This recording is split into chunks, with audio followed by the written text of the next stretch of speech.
Louvado seja o nome do Senhor. Que bom que você está aqui, que bom que Deus trouxe você aqui para a gente estudar a sua palavra. Eu tenho certeza que hoje o assunto é muito empolgante. Muito empolgante porque de tudo que a gente estuda na Bíblia, principalmente no livro de Apocalipse, eu acho que esse é o assunto mais motivador. O assunto que mexe mais com a gente. Deixa eu só tirar uma dúvida. Na tela de vocês aí está aparecendo a minha imagem, não é isso? Em primeiro plano? Sim? Tudo certinho? Qual é a imagem que está aparecendo, mana? Pode abrir aí o seu, para a gente corrigir aqui se preciso for. Aparecendo todos. A nossa está com a galeria toda. Ah, tá. Também é porque quem está na galeria, fica na galeria. Fica na galeria, isso.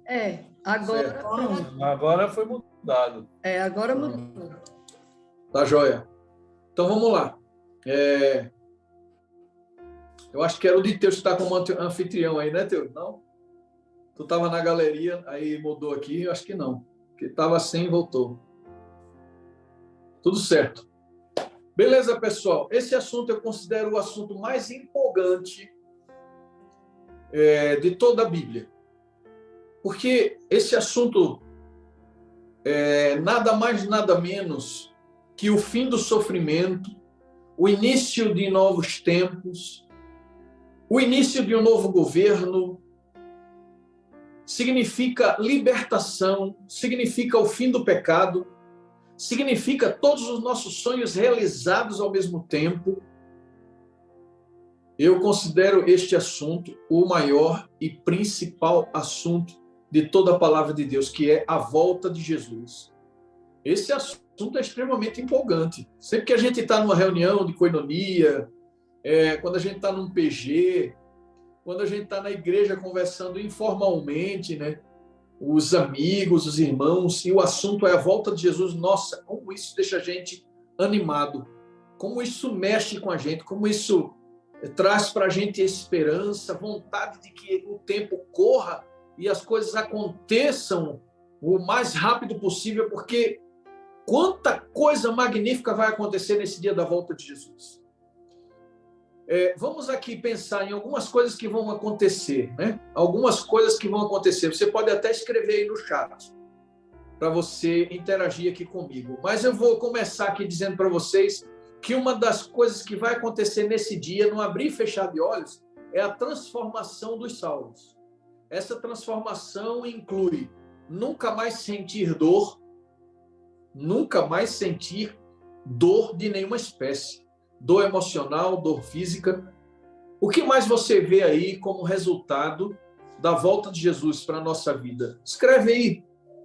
Fala aí alguma coisa. Se quiser abrir o microfone e falar, pode falar, depois você fecha. Mas participa, interage aqui. A maior alegria para mim vai ser ver mamãe, papai e Deda. Opa! Além de, em primeiro lugar, poder ver Jesus, né? Sim, Jesus já é eu outro ver meu ponto, pai. né? Quero Mas me encontrar com meu pai. Amém, amém. Encontrar Pastor com o Semei, Pai. Oi.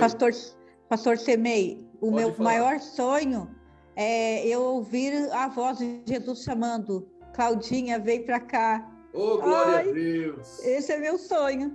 Amém. E sabe por que esse sonho é muito importante para você, Claudinha? Porque quando Deus chamar o nosso nome, o que é que a gente vai sentir? Vai sentir que Ele nos conhece. Isso é maravilhoso. Ouvir a voz de Deus dizendo o nosso nome, Ele nos conhece. Então, existem tantas coisas que vão acontecer nesse dia. O meu irmão Júlio César escreveu aqui, não haverá mais choro. Nunca mais ninguém vai chorar de tristeza. E a Bíblia diz, através da pessoa de Jesus, no próprio Apocalipse, que Deus enxugará dos nossos olhos toda a lágrima. E a morte já não existirá, o pranto já não existirá, o luto não mais existirá. Zailda disse aqui, o maior sonho para mim, a maior realização desse dia é reencontrar toda a nossa família lá. É encontrar todo mundo lá. Já pensou que coisa magnífica? Bendito seja o nome do Senhor, porque esse vai ser o dia dos reencontros. Esse vai ser o dia, pensa aí comigo, o dia em que a cortina do invisível será rasgada, e aquilo que é invisível tornar-se-á visível, e todos nós contemplaremos aqueles seres alados que estarão batendo as suas asas, voando ao redor do trono de Deus, indo de um lado para o outro, cruzando os céus, para ir buscar os fiéis e reuni-los todos diante da pessoa de Jesus. Porque Deus dará uma ordem, né? Para que os anjos reúnam os santos.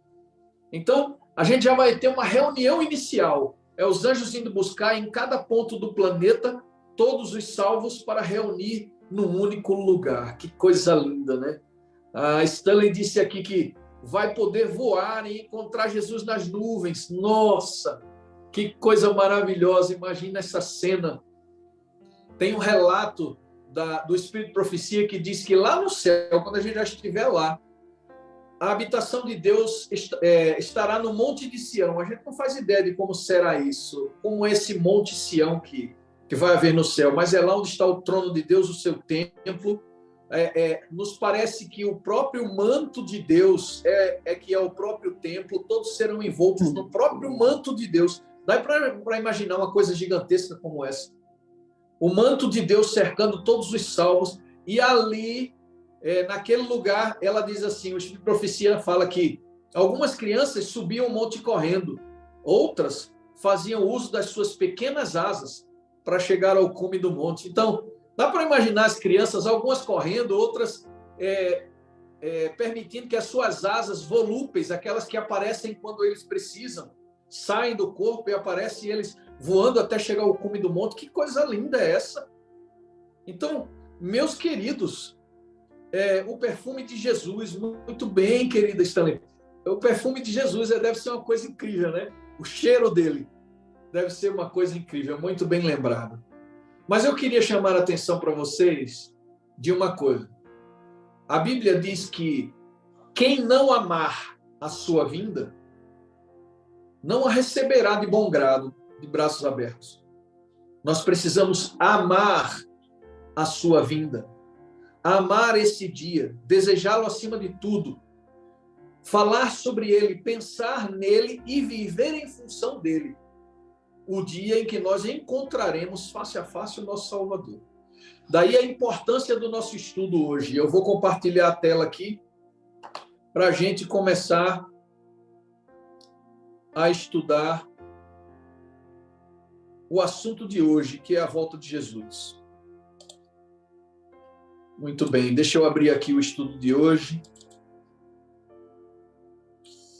para que a gente comece o estudo, partindo do livro de Apocalipse.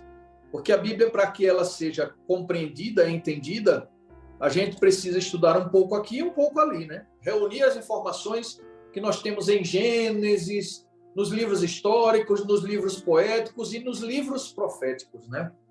Muito bem, tema de hoje. O que a Bíblia diz, Apocalipse fala a respeito da volta de Jesus? O nosso mundo, você concorda com o que está escrito aí na tela, eu tenho certeza.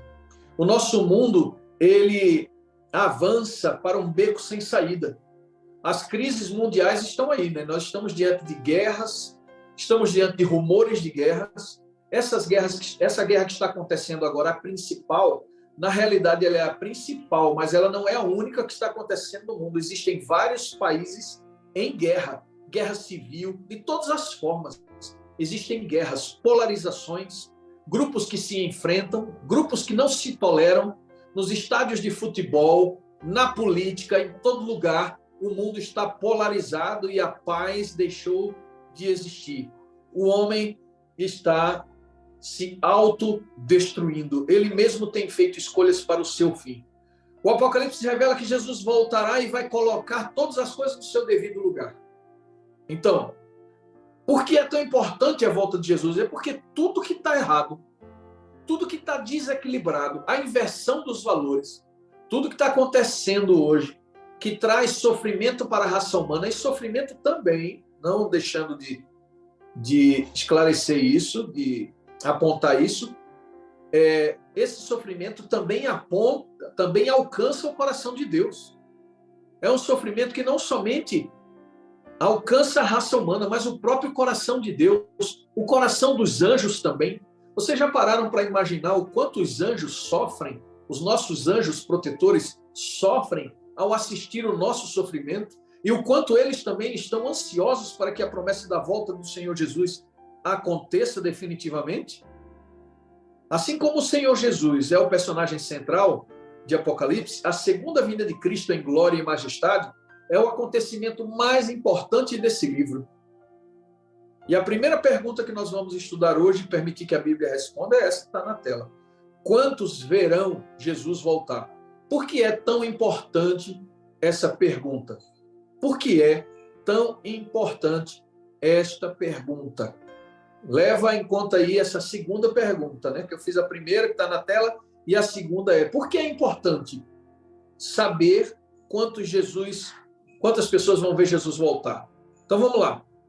Apocalipse 1, verso 7 diz assim, ó: eis que ele vem, né? Eis que vem com as nuvens. E quantos olhos verão, queridos? Quantos? Todo olho o verá.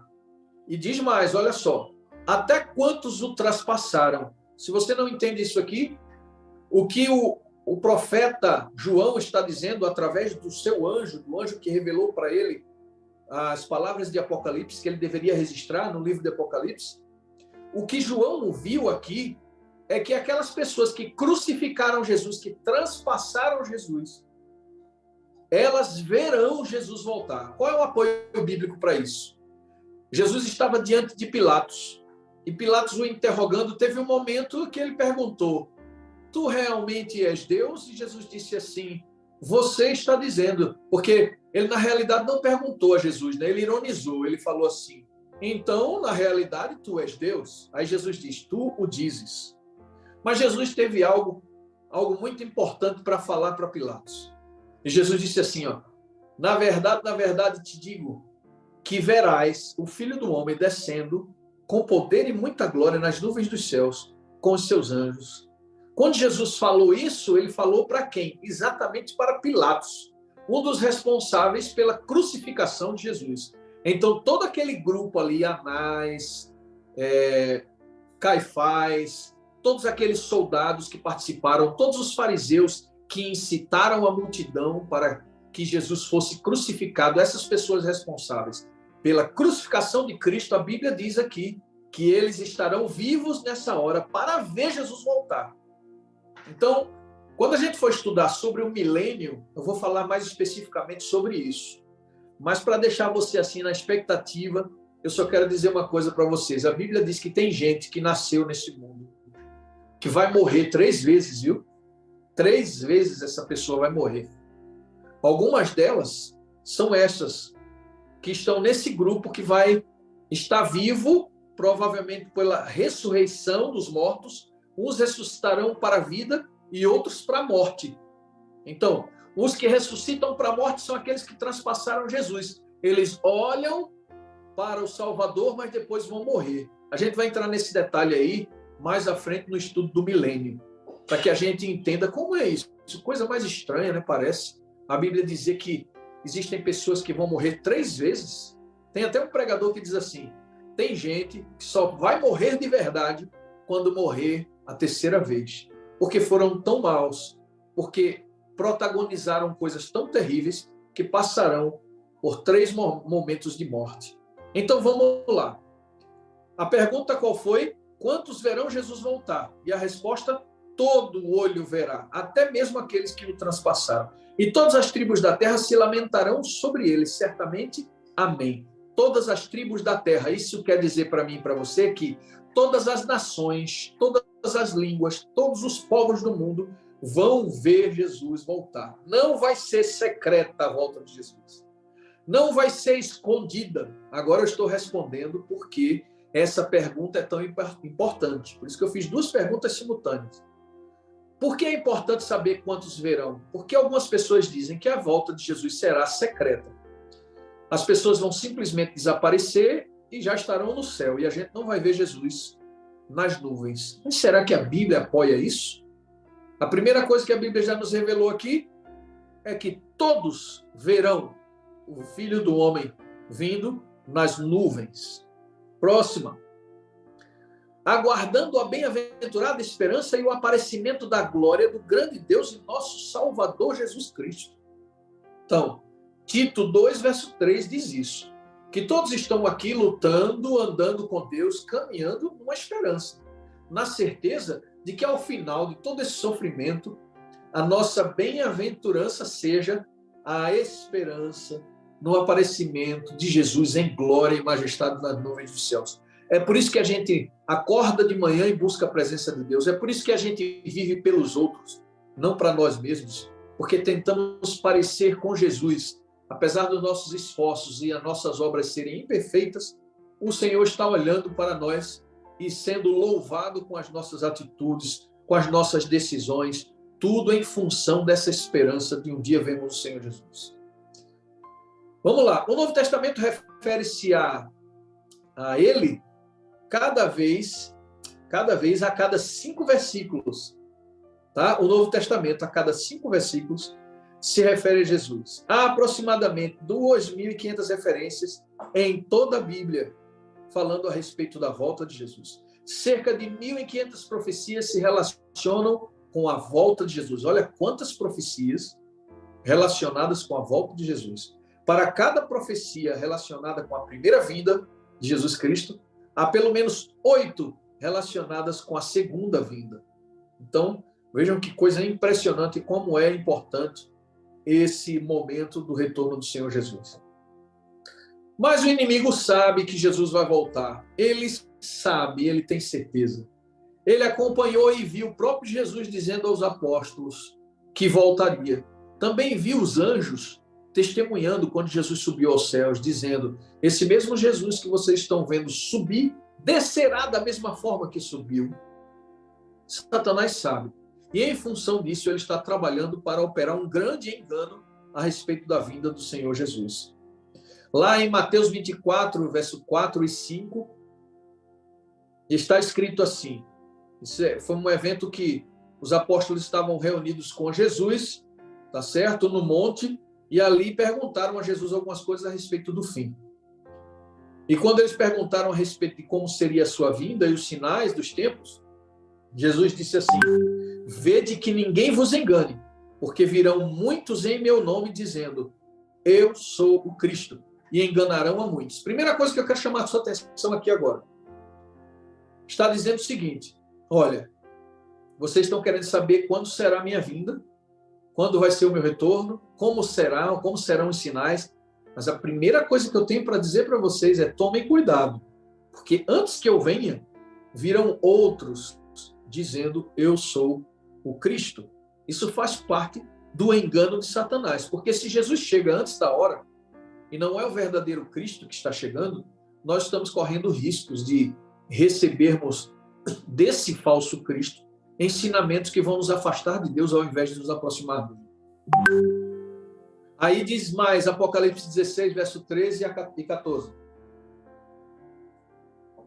Diz assim: então vi sair da boca do dragão, da boca da besta e da boca do falso profeta 3 espíritos imundos, semelhantes a rãs, porque eles são espíritos de demônios, operadores de sinais, e se dirigem aos reis do mundo inteiro, com o fim de ajuntá-los para a peleja do grande dia do Deus Todo-Poderoso.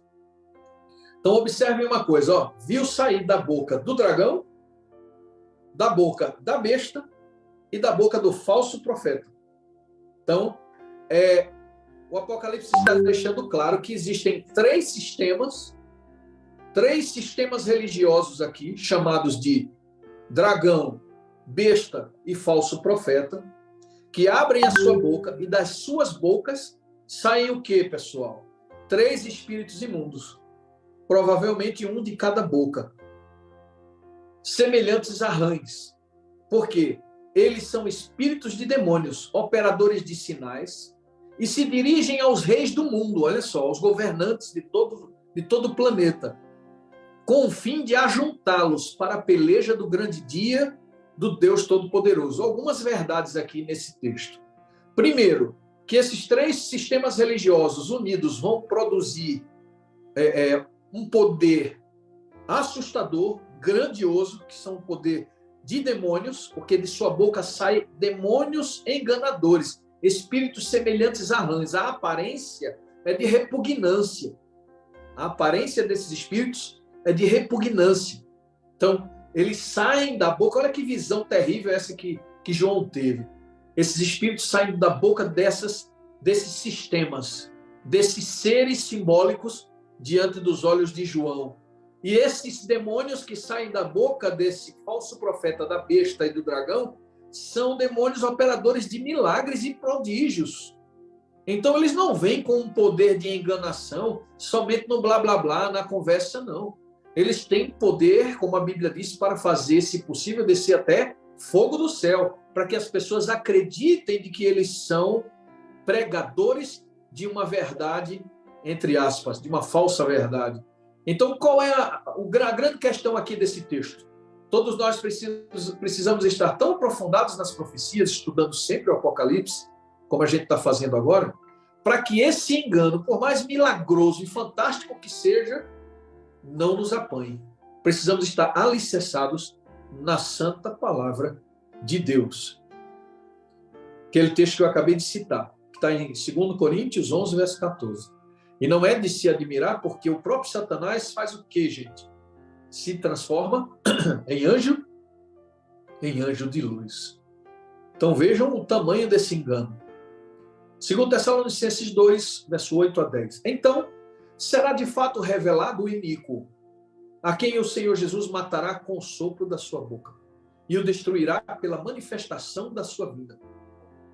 Ora, o aparecimento do iníquo é segundo a eficácia de Satanás, com todo o poder e sinais, olha aqui a ênfase, e prodígios de quê? De mentira, e com todo o engano de injustiça aos que perecem, porque não escolheram o amor da verdade para serem salvos. Então, tem um grupo de pessoas, por ocasião da volta de Jesus, que já estarão perecendo, morrendo, já estão a caminho do lago de fogo, já estão a perecer. Essas pessoas são aquelas que não abraçaram a verdade, não estudaram a palavra como deveriam, não deram valor ao que está escrito na Bíblia, não levaram em conta o assim diz o Senhor. Seguiram opiniões humanas, ensinamentos de homens, e por não abraçarem a verdade, a continuação desse texto aqui é: Deus os entregou à operação do erro para que eles passassem a dar crédito à mentira, já que eles rejeitaram a verdade. Vejam como isso é sério. Então, os prodígios de Satanás, as pessoas que serão usadas nos últimos dias para enganar as multidões, farão isso através do poder que Satanás lhes comunica. Muito bem.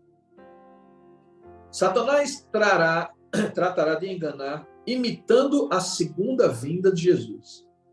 Olha que coisa terrível. Satanás tratará de enganar, imitando a segunda vinda de Cristo. Quando eu ouvia falar nisso lá na minha infância, eu tinha muito medo disso aqui, desse texto.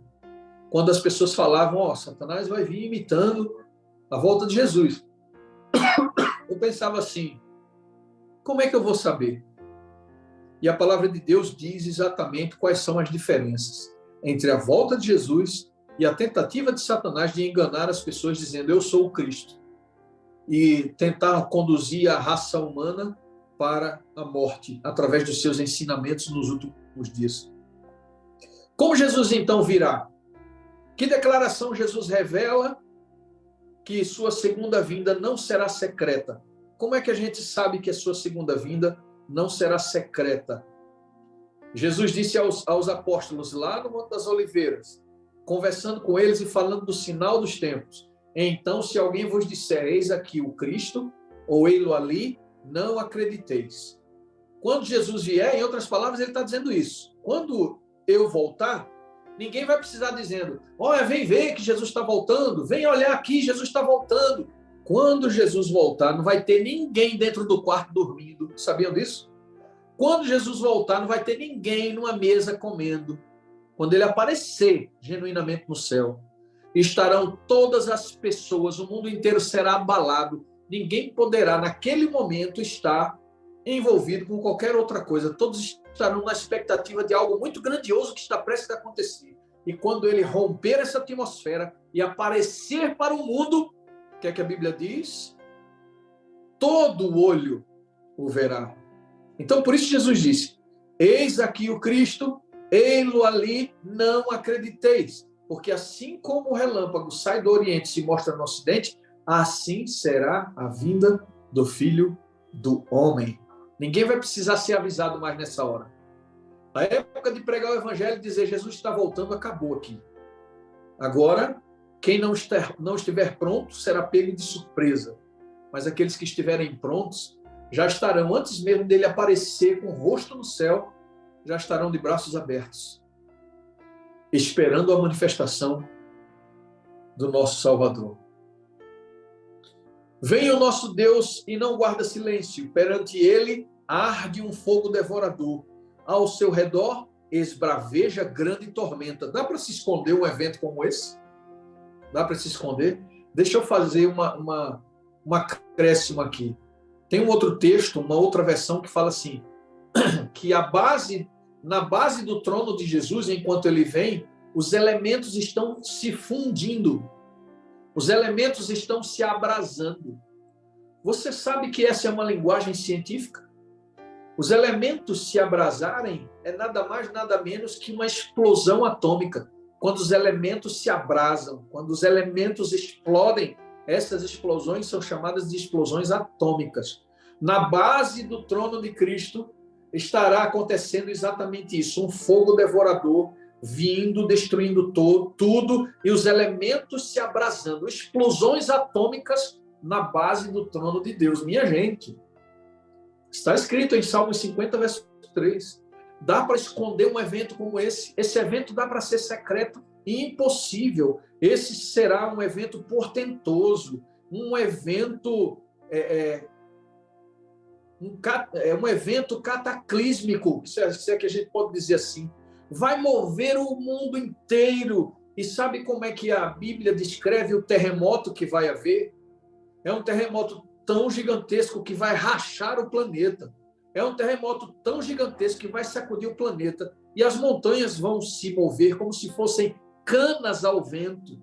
Esse terremoto gigantesco que antecede a volta de Jesus vai dilatar a superfície do mar, de forma que a superfície do mar se levantará e o mundo, cidades costeiras vão desaparecer rapidamente, porque haverá inúmeras ondas gigantescas invadindo a terra. Isaías diz que a terra será saqueada pelas ondas. O mar vai avançar sobre a terra e trazer os seus moradores, os seus bens, as suas riquezas, assim como um grande tsunami. Queridos, esse não é um evento comum. Esse é o evento de maior demonstração de poder de Deus em todas as eras. Até os anjos caídos tremerão diante da face do Cordeiro de Deus. Diante da face do Cordeiro de Deus.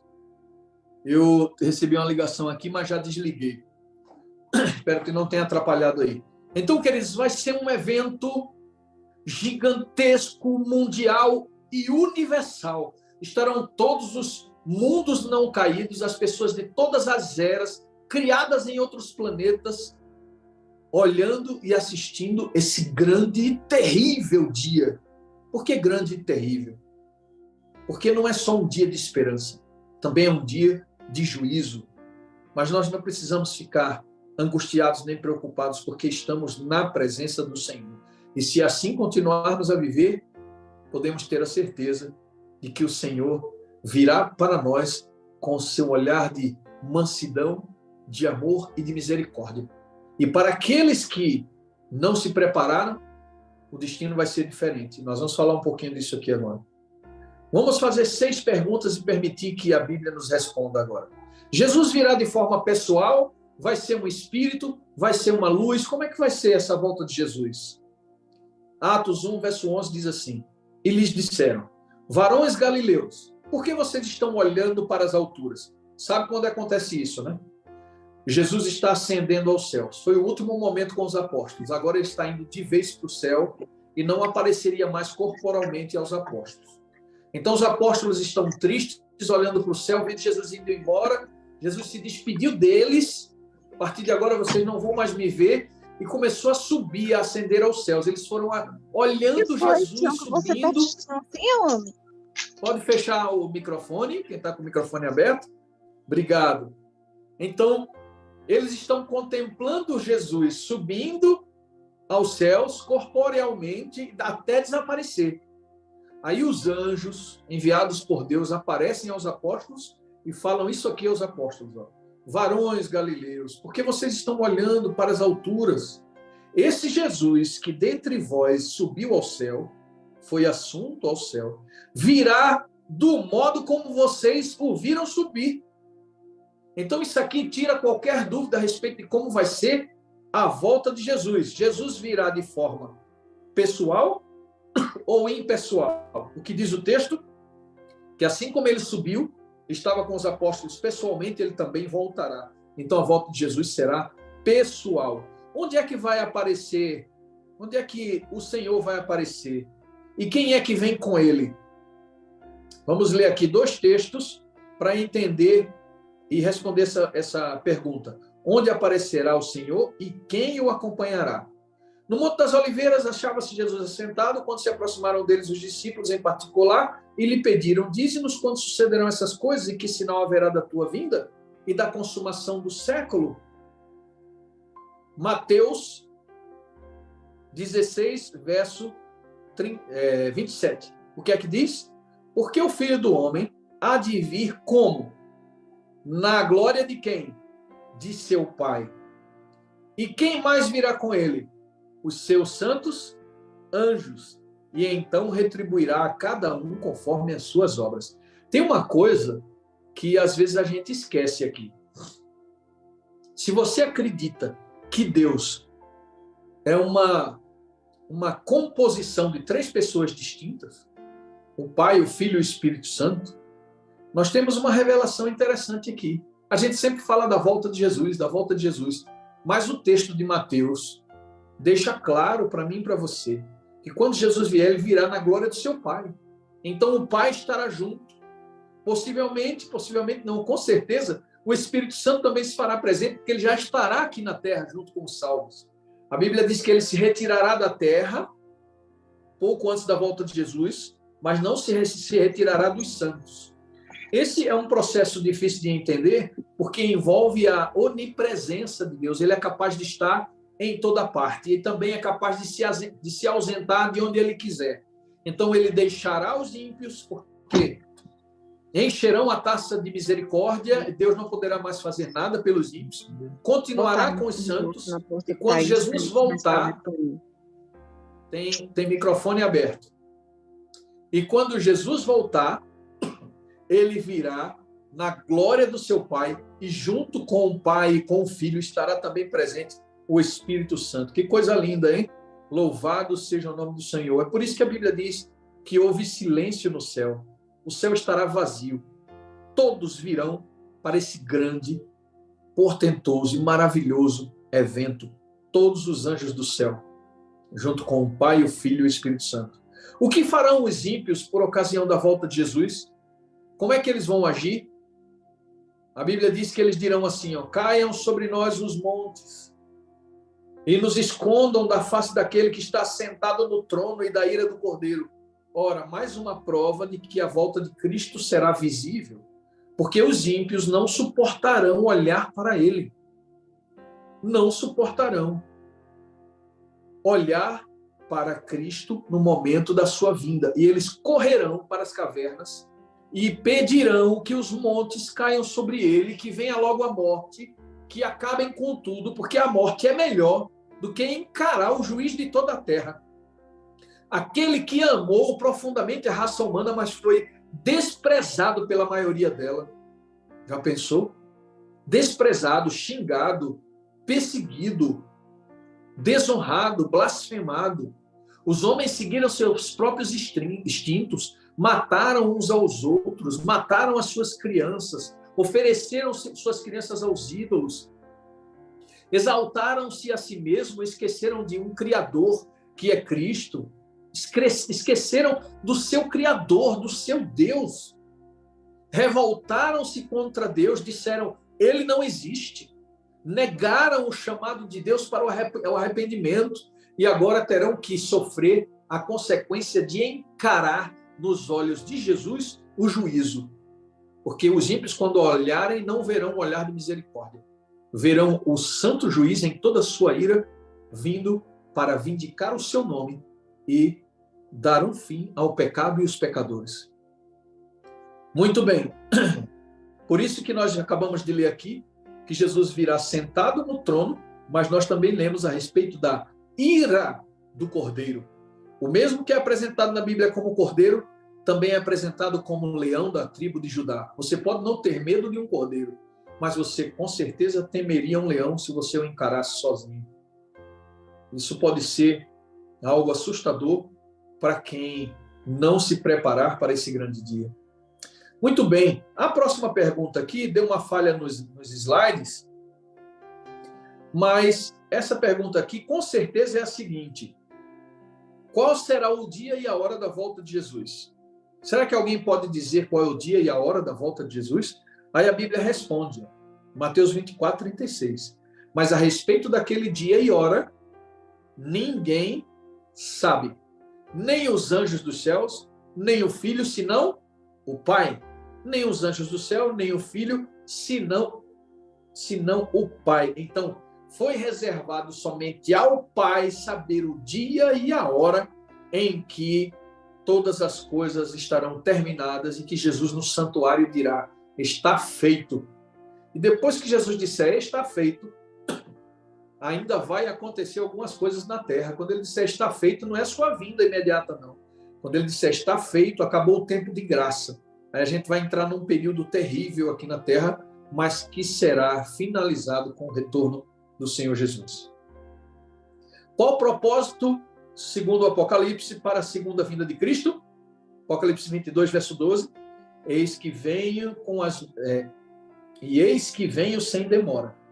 E comigo está o galardão que tenho para retribuir a cada um segundo as suas obras. Então, qual é o objetivo, o propósito da vinda do Senhor Jesus? Retribuir a cada um de nós segundo a forma como cada um vivemos. Se vivemos em função dele, para ele, em sua presença, mesmo que sejamos imperfeitos nessa hora, o Senhor nos salvará. Mas se vivermos de forma dissoluta, de forma irresponsável, sem relacionamento com Deus, sem interesse nenhum em agradá-lo, porque esse interesse só vem através da convivência com ele, então se eu não convivo com ele, com certeza eu vou receber o salário das minhas escolhas, o salário do pecado, que a Bíblia diz que é o quê? A morte, porque o salário do pecado é a morte. E os mortos em Cristo? O que é que vai acontecer com eles em relação aos cristãos vivos? Olha essa pergunta. Tem os que morreram em Cristo, aí Jesus volta. Todos esses mortos que morreram na fé em Jesus. Vai acontecer algo com eles e com os vivos, que eu espero que seja eu, você. Se a gente tiver morto, não tem problema não. O Senhor nos chama na ressurreição. Mas se a gente tiver a graça de estar vivo na volta de Jesus, nós vamos passar por um processo junto com os que morreram em Cristo. Que processo é esse? Olha que coisa linda. 1 Tessalonicenses 4, 16 e 17. Porquanto o Senhor mesmo, dada a sua palavra de ordem, ouvida a voz do arcanjo e ressoada a trombeta de Deus, imagina essa cena, imagina essa coisa linda. Deus toma a trombeta nas mãos e toca.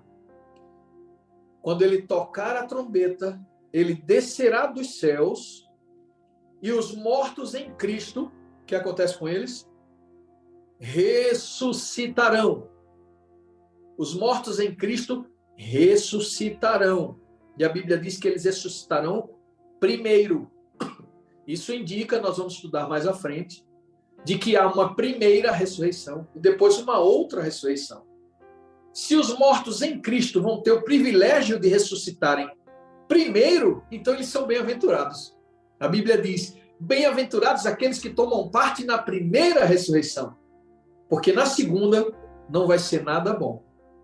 Então, aqui, Paulo está dizendo aos Tessalonicenses que quando Jesus estiver voltando, uma trombeta será tocada por ele, e ele descerá dos céus, e os mortos em Cristo ressuscitarão primeiro. Depois nós, os vivos, os que ficarmos, seremos arrebatados com quem? Com quem seremos arrebatados? Os vivos.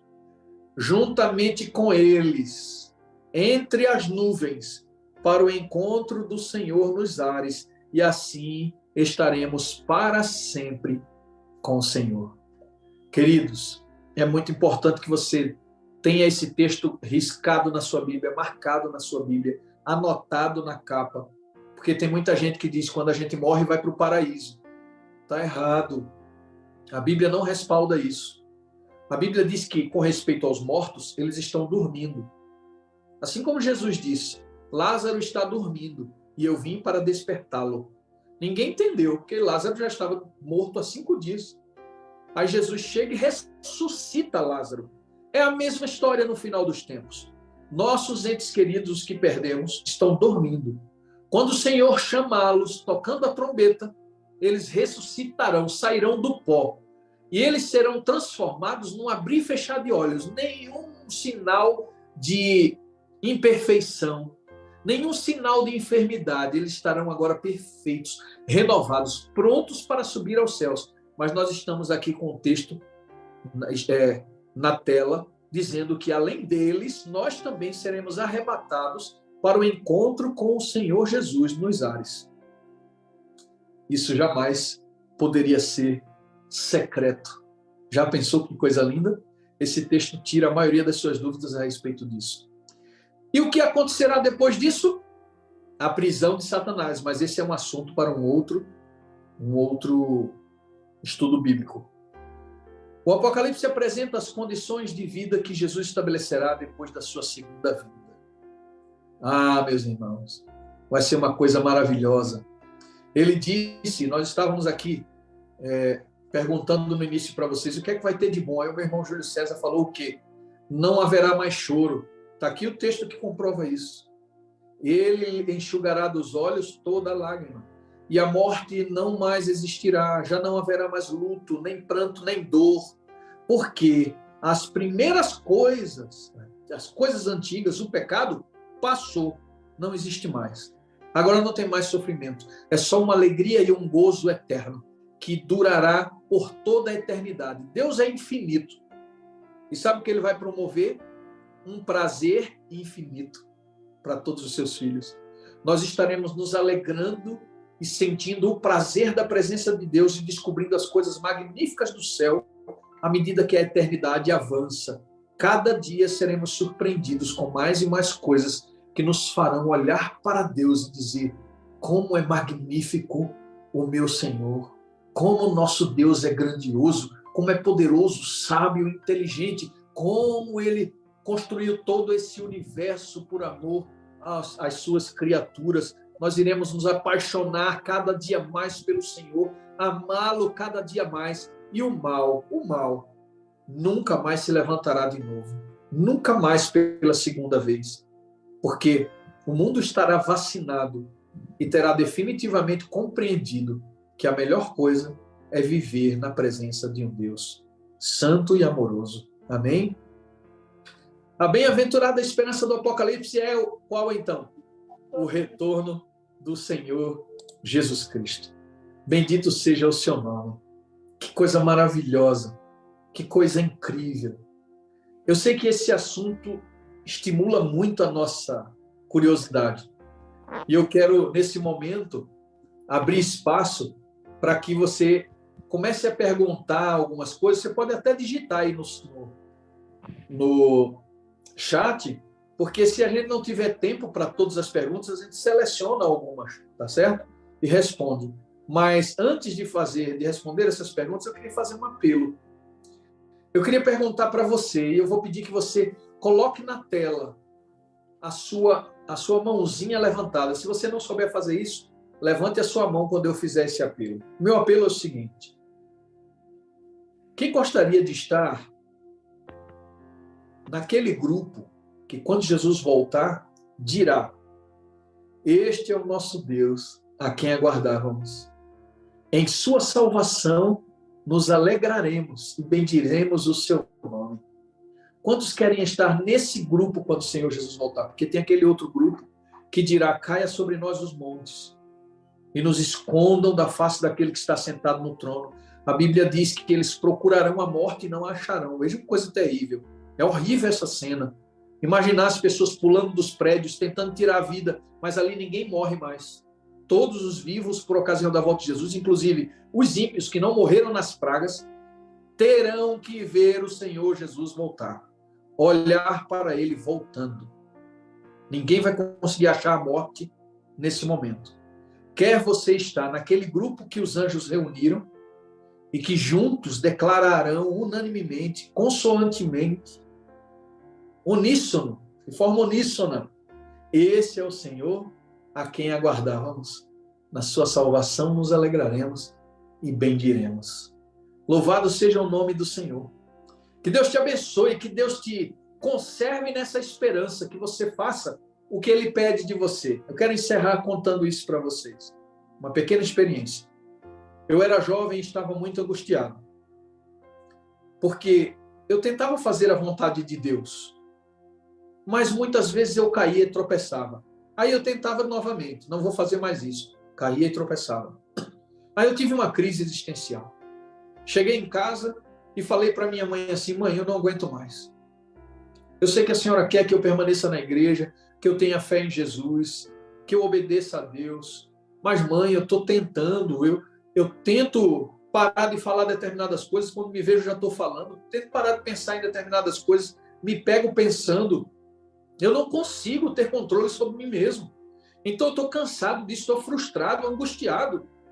Aí a minha querida mãe, que já dorme no Senhor, que vai estar nesse dia da volta de Jesus, com seus olhos brilhantes, ressurreta, a minha mãezinha, em toda a sua sabedoria, disse para mim assim: meu filho, você está carregando um fardo gigantesco. Não precisa. Você está carregando muitas cruzes. Você só precisa carregar uma cruz. Apenas uma, meu filho. Nunca esqueça disso. Você precisa carregar a cruz da comunhão. Esse foi um dos ensinamentos da minha mãe que jamais eu esqueci. E eu experimentei que me afastar da comunhão com Deus me fazia enfraquecer espiritualmente.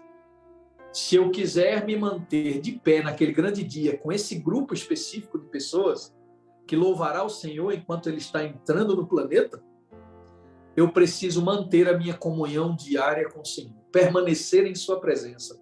Aí vai ser só uma continuidade. Aqui nós estamos em sua presença e permaneceremos em sua presença por toda a eternidade. Louvado seja o nome do Senhor. Que Deus abençoe você e que você carregue a única cruz que Deus pede para você carregar, a cruz da comunhão.